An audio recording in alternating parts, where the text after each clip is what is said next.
and live. Yo, what up, Knicks Nation? What is going on? I know we're all still feeling ecstatic about yesterday's Game 1 win against the Boston Celtics. 0-10 against who? Don't matter, man. Doesn't matter about the regular season. All that matters is the postseason. And we got to get it right. We got to get correct for Game 2, okay? We're still in the Beantown. Well, at least I live here.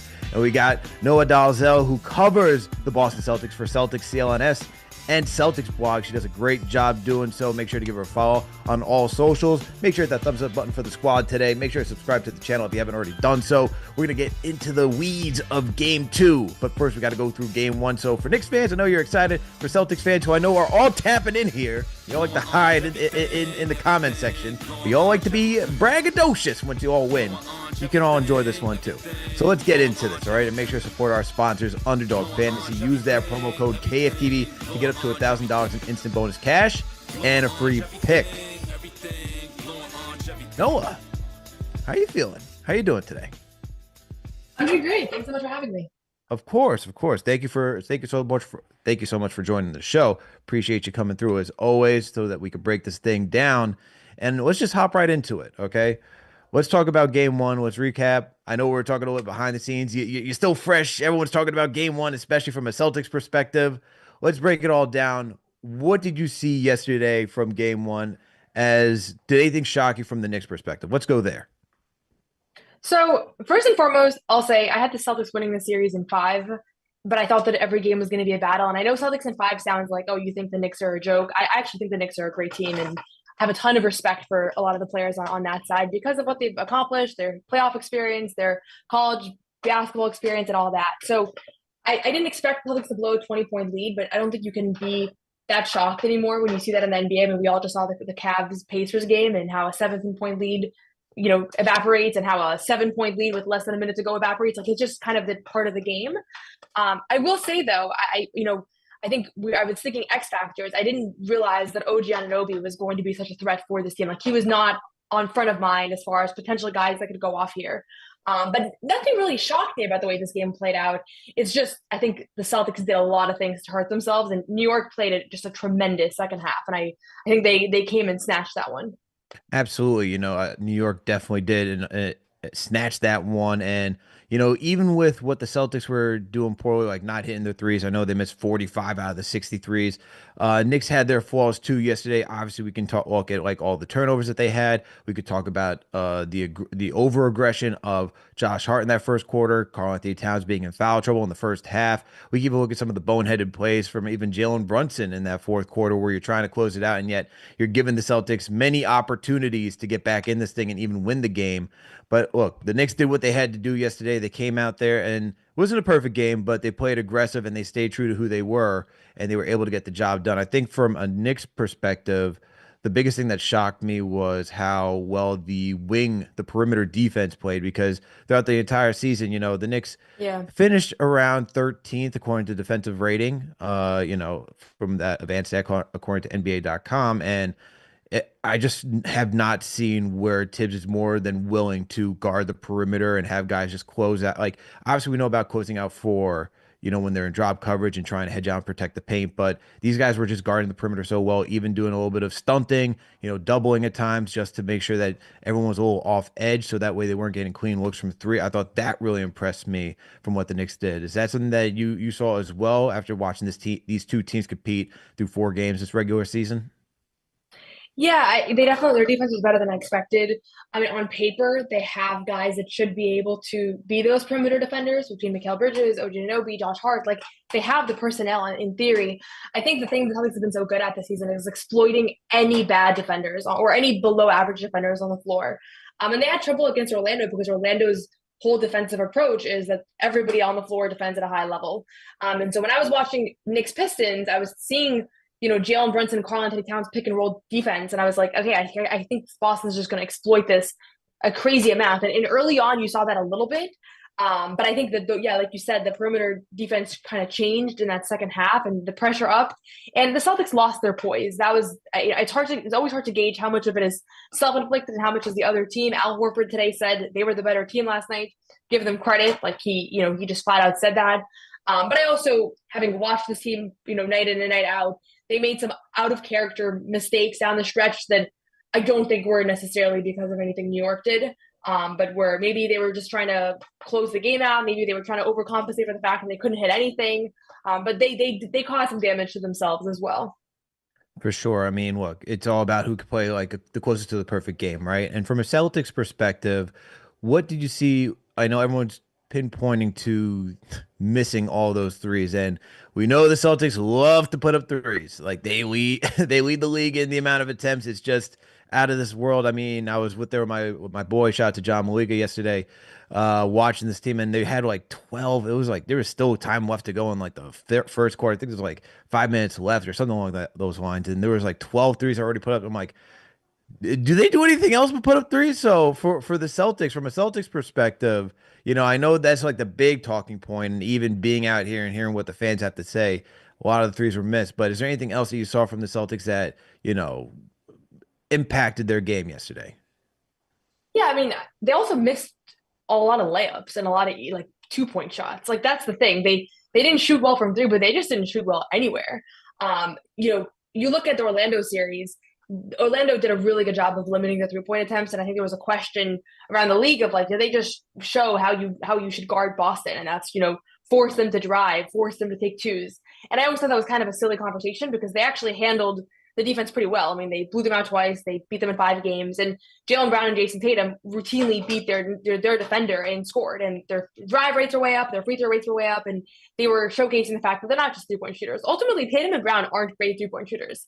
They're just a part of a system where you shoot a lot of threes, but it's not like that's the asset of their game. What I saw yesterday was the 3 point shot was so available early on that it was almost like they missed it so much. Like they finally had this shot that they love taking because this is a team that loves shooting threes. They didn't have it the entire first round. In game five, they attempted 6 threes in the first half of that game. They attempted 6 threes in the first 2 minutes of this game, it felt like, right? So I think just they almost overreacted to the Knicks defense. And then I think sometimes they just fall into that habit where they're taking medium good looks, but not great looks. And that's what I think you saw a lot of which down the stretch. But this is not a team that only shoots threes.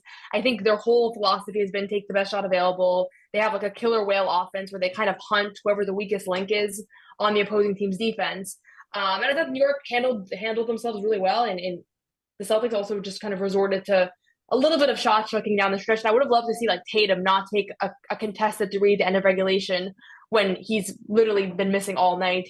Brown finished 1 for 10. It was just nobody really had it going either, and that's always hard to overcome when you're pretty much your entire rotation is having a tough shooting night.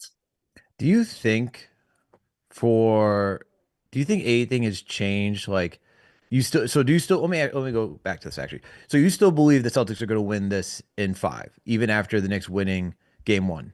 No, I don't think so. I mean, like I'm sticking with my prediction because it's like I already wrote it up and it's already up there. So like we'll see if I pan out. But if I could start, if that was over and I could start over, I would probably pick Celtics in 6 or 7 because winning game one, 75% of teams that win game one go on to win the series.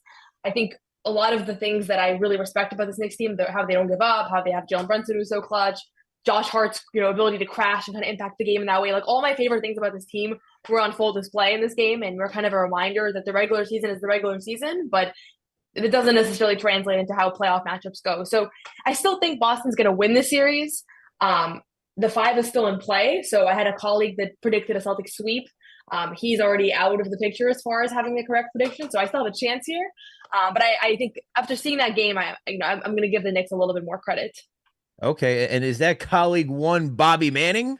It is Bobby Manning. I think he was on here a couple days ago, right? So He was, and I got to see Bobby. Shout out to Bobby, he does great work as well for CLNS, and got to meet up with him yesterday. And we were talking about at halftime, and he was actually impressed. He was like, "Oh, this." He's like, "You guys are actually in a good spot based on the way that New York came and out and that we was when kept New it York was close." down by 16, right? Was it down by six? Yeah, it was Something down like by that. 16. Yeah, we were down by six. Yes, by the half. Yes, it was about that.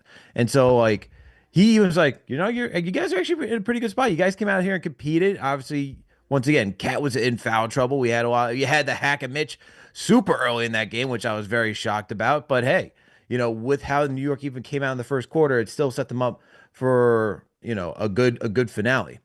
So I think for me, like I still predicted the Knicks to win this series in seven. It's going to be a slugfest.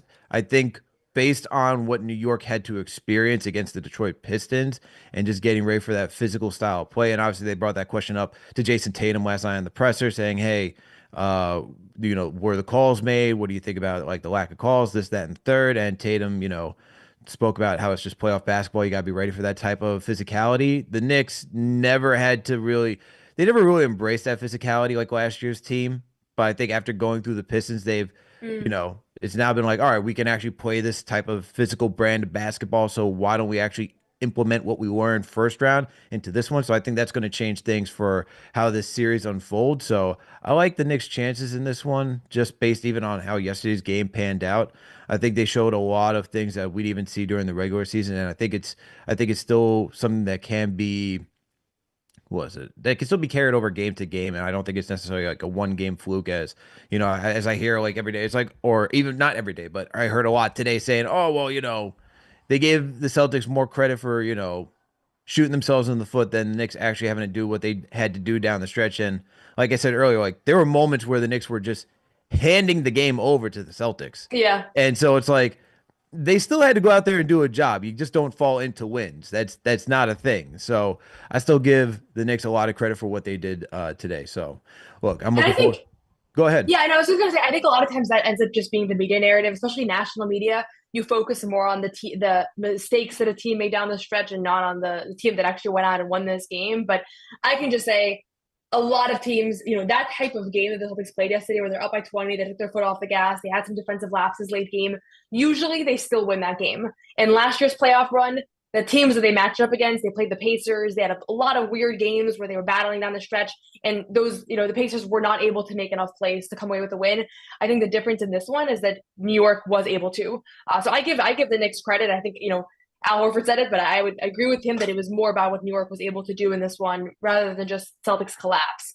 And game two is probably going to be the indicator of kind of which direction the series is heading is what I would think. Salute to Knicks Nation. Thank you all for tuning for another game of the week preview. We're previewing game two of this matchup between the Knicks and Celtics. They play tomorrow night back at TD Garden. All right. And with me on the other side is none other than Noah Dalzell. She covers the Celtics for Celtics CLNS and Celtics blog. Also, forgot to mention earlier, you can go find her as the host of her own show. You Got Boston podcast over on YouTube. So make sure to go check that out. Make sure to hit that thumbs up button for your squad. Make sure to subscribe to the channel if you haven't already done so. Let's keep it rolling. So, what's the feeling amongst the Celtics right now as a whole, since you cover this team on the beat? Yeah, so I would say today we heard from Derek White and Al Horford, and there are two guys that are pretty soft spoken. They're not going to say anything super inflammatory, but the reality is this is a veteran Celtics team filled with players that have trailed in series before, that have been in the finals, that are almost always in the conference finals, with the exception of one season over the past seven, six.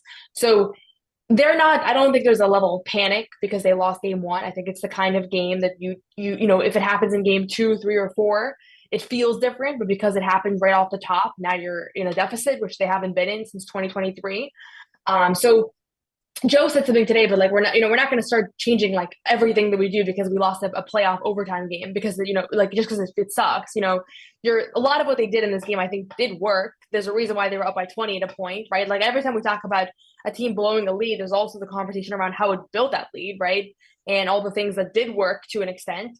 So I sensed a lot of calm. I don't think there's going to be much panic. I think the film session was a little bit brutal. When I rewatched this game, the thing that stood out to me most was not the 3-point shots, but it was the defensive lapses down the stretch were pretty out of character. And Jaylen Brown and Jason Tatum were two of the guys most responsible for those. And so I don't forecast that would happen multiple games in a row. But from the beginning, and I'll say this, and I'm sure if there are Celtics fans here, they don't want to hear this, but I felt like the level of like cockiness around the series from the Boston side reminded me a little bit of the 2023 Miami series in the conference Mm. finals.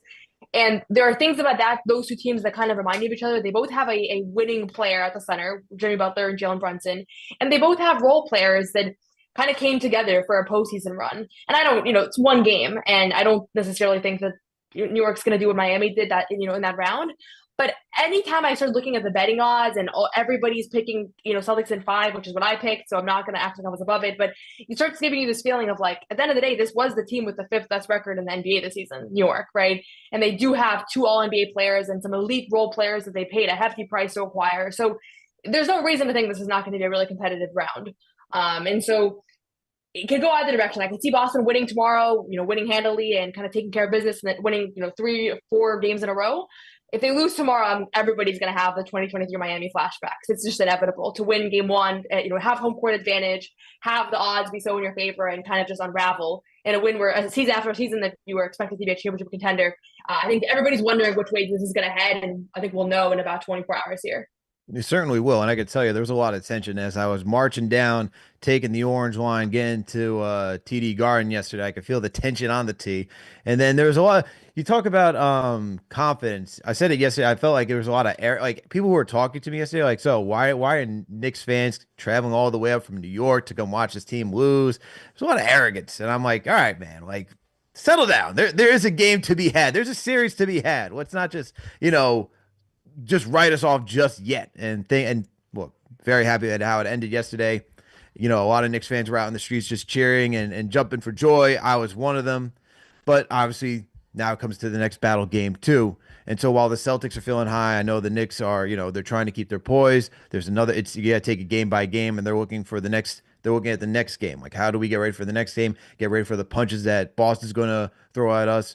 So let's talk about the setup for this one. Actually, better yet, is Chris. I know Kristaps Porzingis, and I feel like he's actually going to be a big question mark for tomorrow. And I saw that he was probable for tomorrow. How crucial is he for this series?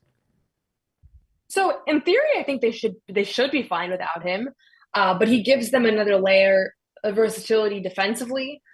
He obviously is a guy that averaged 19.5 points per game for them this season. He was their third leading scorer and can go for 30 on any given night, as New York fans saw in the fourth time that the teams matched up in April. They won a championship pretty much without him last year. Like, he only appeared in 5 games or 6 games that entire run.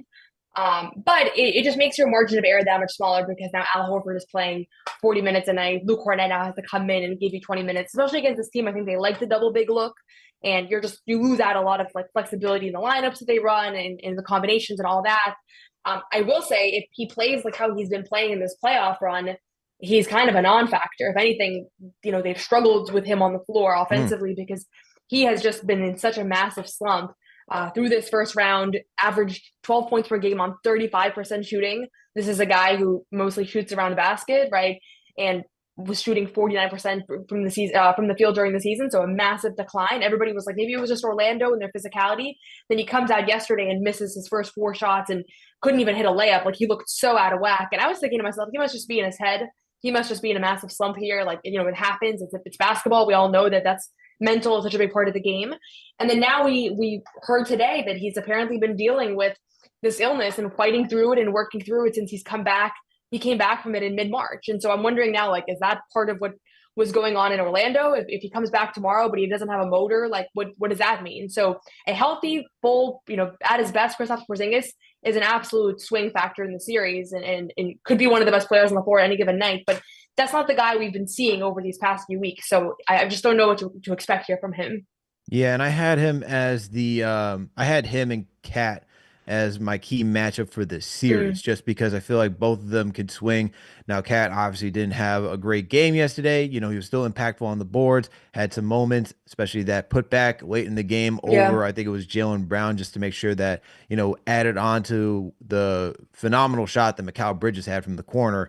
And so I say that with both these guys, like the Knicks got Karl-Anthony Towns to match KP in the sense of we want stretch bigs. We want to make sure we get a full 5-out system, open up the lanes for guys like Brunson, OG, Josh Hart, guys who like to get downhill, even cut. Same thing for Bridges, too. Like, these are guys that can easily cut the lanes if there's a lot of space and finish around the rim if there's space to be had. And so that's why I think for both of them, both necessary guys for both, each team. And it's just such a swing factor with both of them on the court because Towns not a great defender. And if you're going to have KP guarding Towns, like Towns can still score, KP can still shoot the three. Like, Towns is not the greatest defender, as I Yeah. already said. It's like, how does that all play out? And so that's why I was looking at this matchup. But if you're not going to have KP, then I feel like this game still changes to the side of like the Knicks then, because now you're talking about Al Horford being that stretch five, and we see that the Knicks are just willing, they just are looking for that switch to get him on Brunson, and Brunson to go to work on Horford. Yeah, and teams do that all year. They hunt Horford. Donovan Mitchell was doing it in the playoffs last year. Pretty much any given night. I think against the Lakers, they said there was some record set that Al Horford was hunted more than any player in an NBA game ever. Um, I think the Celtics would live with that because he's gonna have his moments. Brunson's gonna hit. He had a few big shots over Horford yesterday, but ultimately, like over the course of a series, he actually holds his own quite well defensively. He always surprises teams, and I think the numbers kind of back that up as well. So they'll live with that, but I think you're losing an offensive punch that you have with KP, and then not to mention the fact that I think right now they're living with I thought they would actually live with it a little bit more during the season. I felt like they were okay with Karl-Anthony Towns post ups. They were doubling him a little bit yesterday, which kind of surprised me because I think usually that's the kind of thing that they would allow. But yeah, I think it's just you're now relying on Luke Cornett too, who's a guy who's not a proven playoff performer at all, who was great for Boston this season, but now you're relying on him to come in and play serious minutes and potentially match up with Karl-Anthony Towns too, and kind of figure all that out. So it just puts them in a tougher spot, and I think Sam Hauser's probably going to miss a few games here, if not the series, because he looked like he was in pretty severe pain with his ankle sprain yesterday. Was kind of hobbling out of the locker room. So now you're down two of your rotation players, and they usually play. They have 9 guys that I think they feel comfortable playing in this playoff run, and now you're down to 7 potentially. So there's a lot. Yeah, there's a lot at stake here. But I hate when they force the issue with Porzingis and they force him to kind of exploit the mismatch, and he doesn't have it going, and it stalls the offense. And so in the first round, I felt like sometimes when he was out there, it was actually hurting them more than it was helping. Mm. And if knowing now maybe it's a motor thing or an illness, or like maybe that's part of it, but I felt like they looked great in that early part of the third quarter without him, and then obviously they blow that lead, and then it becomes more of a conversation around like maybe it would have helped if he was out there. And now you talk about being down essentially to 7 players. That's where it really works for the Knicks' favor, because we play essentially 7 players between McBride and Mitchell Robinson coming off the Yeah. bench. So now for a team where, or I should say an opponent where, we look at them as like, oh, depth is going to be an issue for this team.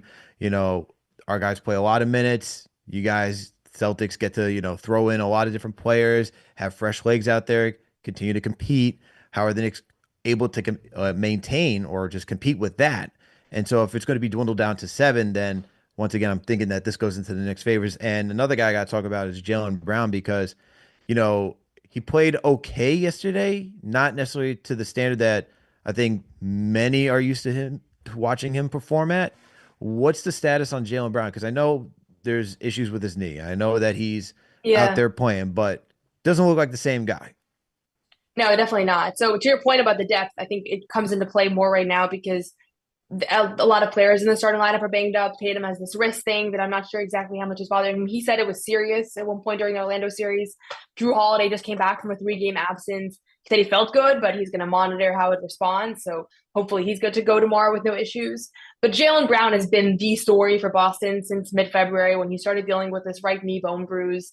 That for some reason, he didn't take significant time to rest. It's unclear exactly why he played through it. I think a lot of people critiqued that decision. I always felt like I kind of just trust what he felt was right for his body, and he had a plan, and he got some injections before the postseason began. Had a good first round for the most part against Orlando. Had some moments where he looked like he clearly was on himself, but he doesn't have that explosion that he normally has. I thought yesterday he had no lift on his shot at all. And I don't know if that's because of the knee or because he was just short on everything, but he really was from the beginning to the end of that game.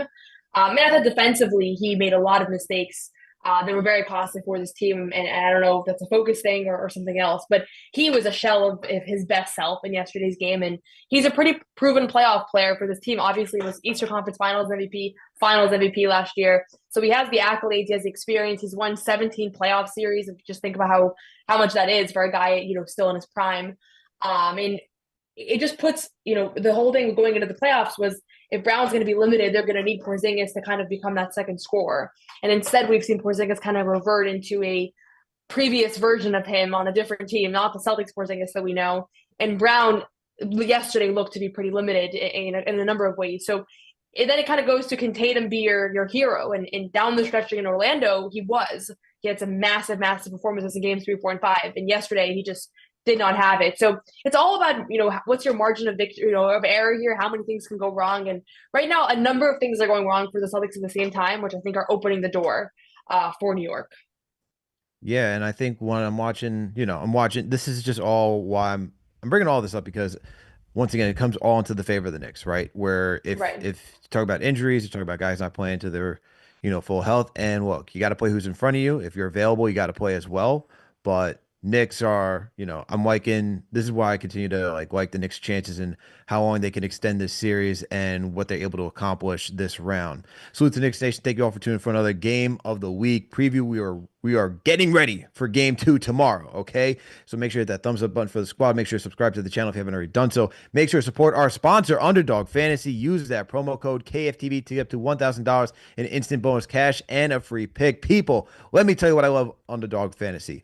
Look, I like to think that I know more than what Underdog's trying to tell me. And so when I'm watching sports, I like to put a little money down and see if I can win something in return. So as I'm watching the NBA, especially if you're watching a crazy game like the Pacers and Cavs tonight, where you see Halliburton hit that crazy three, this is where you're like, if you had a feeling that the Pacers were going to do something special, maybe put a little money down and see what you can win. So this is how you play Underdog Fantasy, right? There's two options.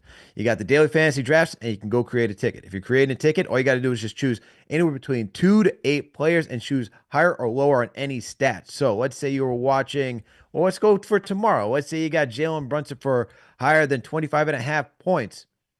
I'm going to choose higher. All right. Some people may choose lower because you don't believe. Maybe you're a Celtics fans. You don't want to see that happen, but I'm going to say higher than 25 and a half points. I believe Jaylen Brunson could do that tomorrow. And so all you got to do is just make sure that all your selections match up and then you get to win some money. And the cool thing is you can either go big or go home with making sure all your picks go right, or you can go with the insured route where all you need to do is just get, say, 3 out of 4, 5 out of 6, and then you can still earn some money in return. Now, if you don't want to create a ticket, the other thing you can do is go put on your GM cap and see if you're better than a bunch of Randalls or maybe your friends and go earn some of that lunch money or beer money, whatever it may be. Okay. So make sure to support our sponsor, Underdog Fantasy. Use that promo code KFTV to get up to $1,000 in instant bonus cash and a free pick.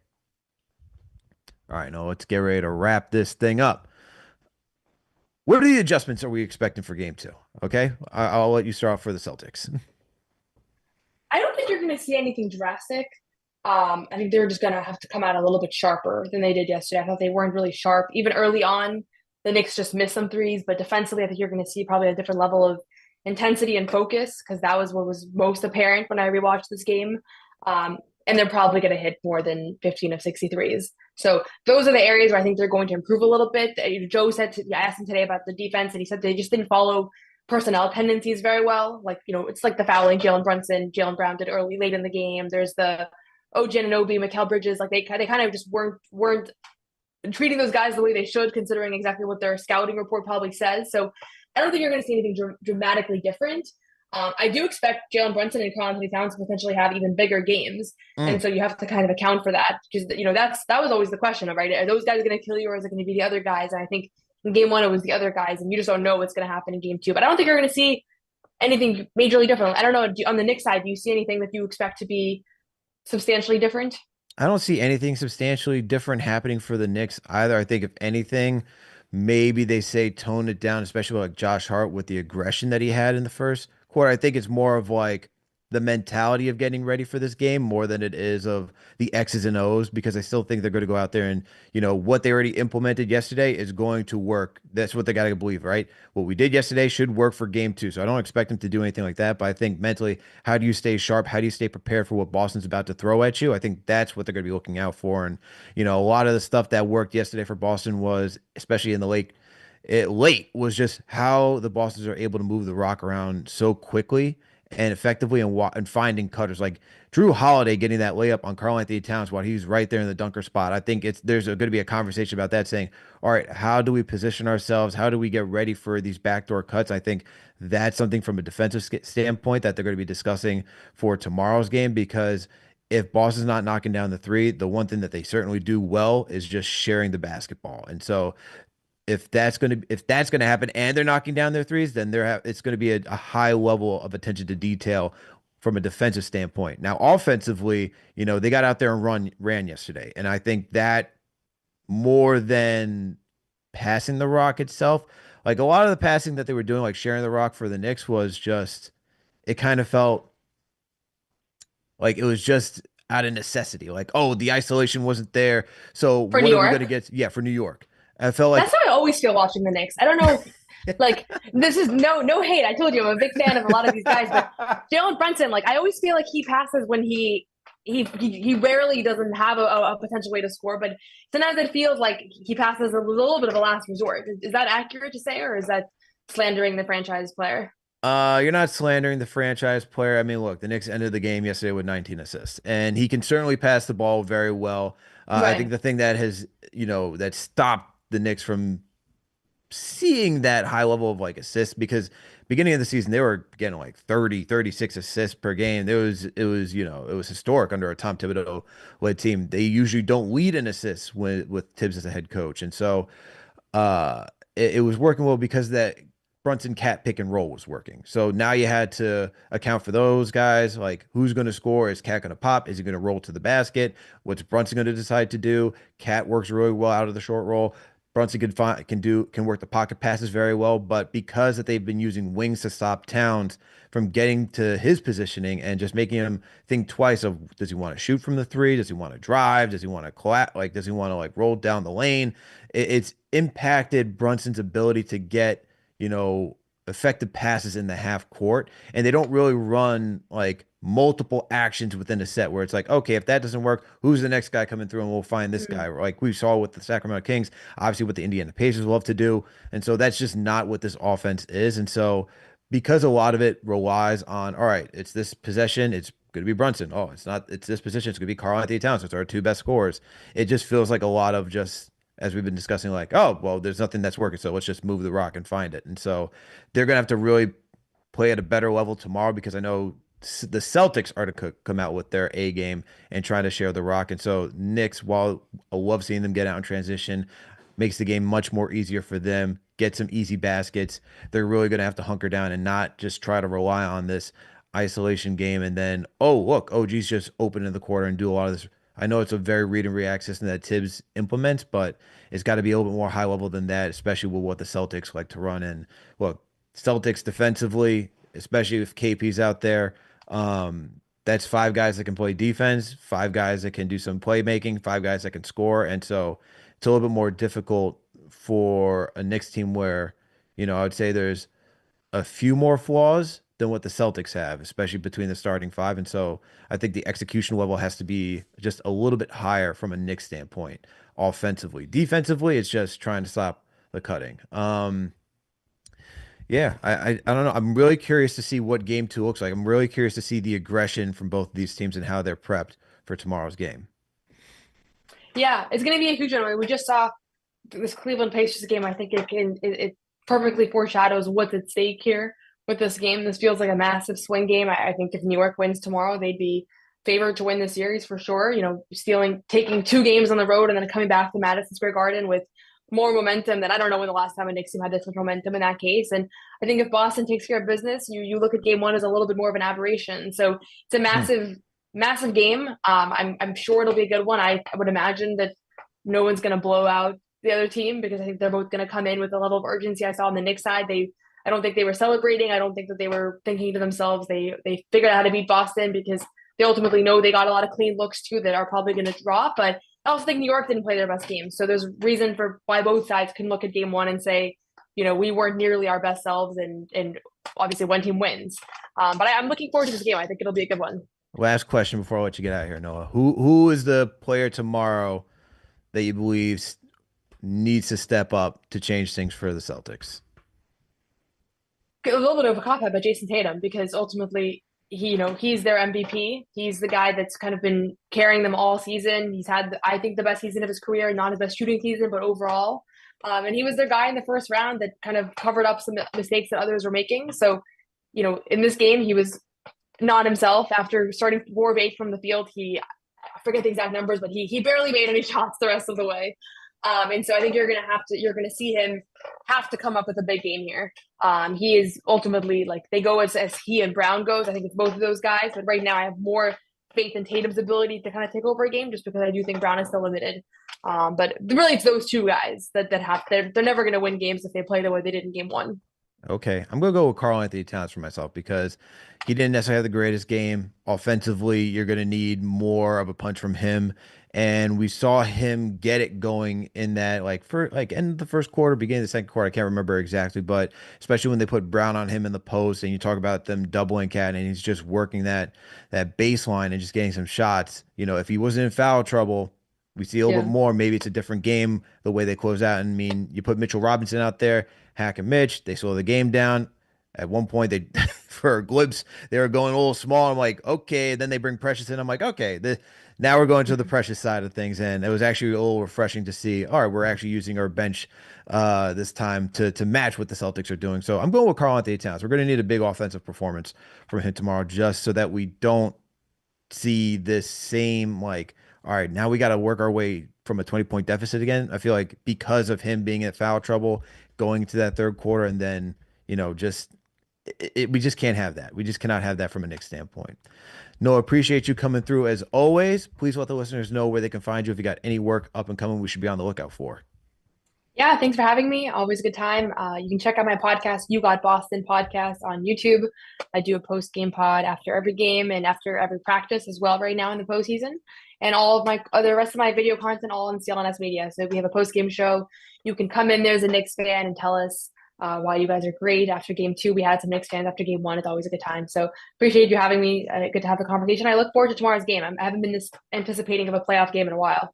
Let's go. Shout out to Noah Dalzell once again for coming through. Make sure to hit that thumbs up button for the squad. Make sure to subscribe to the channel if you haven't already done so. Make sure to give Noah a follow on all socials. He does a great job covering the Celtics and also does a great job covering the WNBA. So make sure to give a follow if you love the WNBA as well. And people, remember, support our sponsor, Underdog Fantasy. Use that promo code KFTV to get up to $1,000 in instant bonus cash and a free pick. And don't forget, we got a watch party tomorrow at the Ainsworth, all right, in Manhattan, starting at 5 p.m. sharp.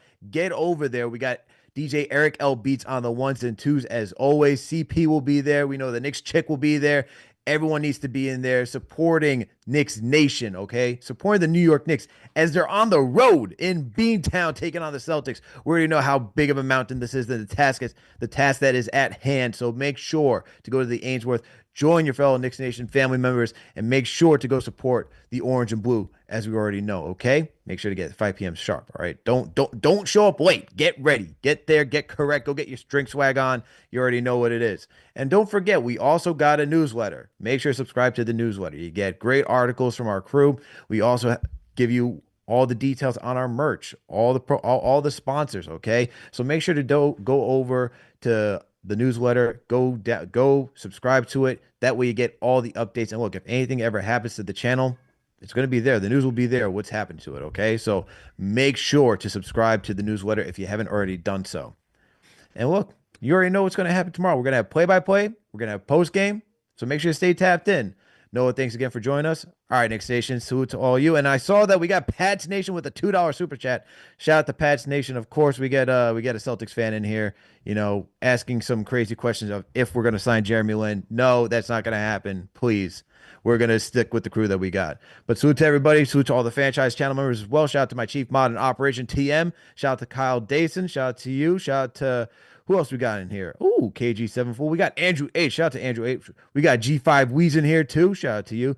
P McG. Shout out to you as well. Zach in LA always in here getting ready.